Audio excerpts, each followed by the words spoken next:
আমার নাম রাখি জানা। আমি এসেছি মথুরাপুর থেকে, বর্তমানে থাকা হয় নরেন্দ্রপুর, ওখান থেকে আসা।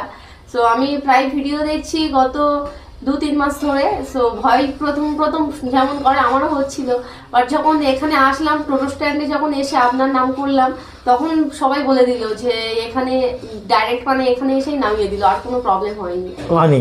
না।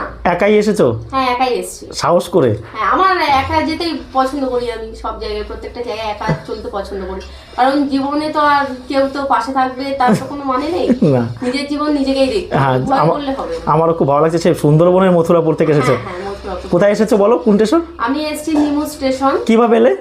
এসছি বলতে প্রথমে ধরেছিলাম শিয়ালদাতে এসছি, ঠিক আছে। আমাদের ওখান থেকে শিয়ালদা লোকাল ধরেছিলাম, ওখান থেকে নেমে বাসে ধরে হাওড়া স্টেশনে এসেছি। হাওড়া স্টেশন থেকে 9টায় ট্রেন ধরেছি। তারপরে এখান থেকে হাওড়া থেকে 1 নম্বর প্ল্যাটফর্ম থেকে 9টায় ট্রেন ছিল। Howrah Bardhaman mail line local? হ্যাঁ, বর্ধমান লোকাল ধরেছি। তারপরে এখানে নিমো স্টেশনে নেমেছি।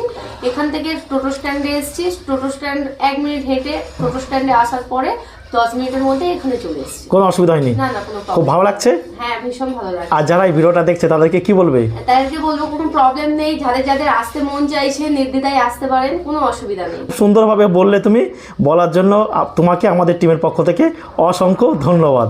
আবার আসবে।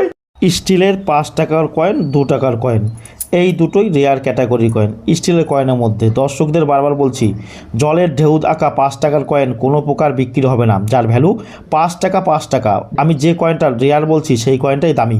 টাকার কয়েন স্টিলের, আর যে 5 টাকার ক্রোস, দুটোই কলকাতা টাকশাল থেকে তৈরি করেছিল। এই দুটো কয়েন রেয়ার ক্যাটাগরি কয়েন।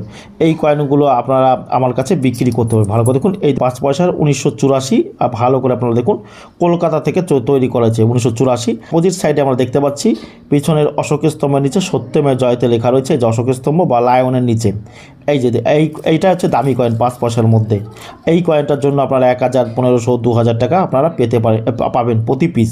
এই কয়েনটা বিক্রি হয় এখন বিভিন্ন কন্ডিশন অনুযায়ী কিন্তু বিক্রি হয়। 1984-র মধ্যে এইটা রেয়ার ক্যাটাগরি কয়েন। ভালো করে দেখুন, এইটা কিন্তু রেয়ার। অ্যালুমিনিয়াম ও ম্যাগনেসিয়াম দিয়ে এই কয়েনটা তৈরি করেছিল। আপনারা আমাকে ফোন করে বলছেন, দাদা আমার কাছে 1984-র 5 পয়সা আছে। বারবার বলছি যে অশোকের স্তম্ভ বা লায়নের নিচে কিন্তু সত্যমের জয়তে থাকবে। এইটা নিয়ে আপনারা আমাকে ফোন করছেন। এই দেখুন, এই যে 84 রয়েছে, লায়ন বা অশোকের নিচে সাল কিন্তু এক হলে হবে না, শাল একই রকম দেখতে কিন্তু হলে হবে না। ভালো করে দেখুন, এই অশোকটা এখানে বা লায়নটা এখানে খুব বড়। এই কয়েনটা কিন্তু দামি নয় 84 সালের 5 পয়সার মধ্যে। এগুলো বেশি দাম নয়, এগুলো হচ্ছে নর্মাল ক্যাটাগরি কয়েন। জগৎগুরু শ্রী নারায়ণ গুরুদেবের একটা কয়েন দেখতে পাচ্ছি। লোকমান্য বাল গঙ্গাধর তিলকের একটা 5 টাকার কয়েন দেখতে, এগুলো কপার নিকেলের কয়েন।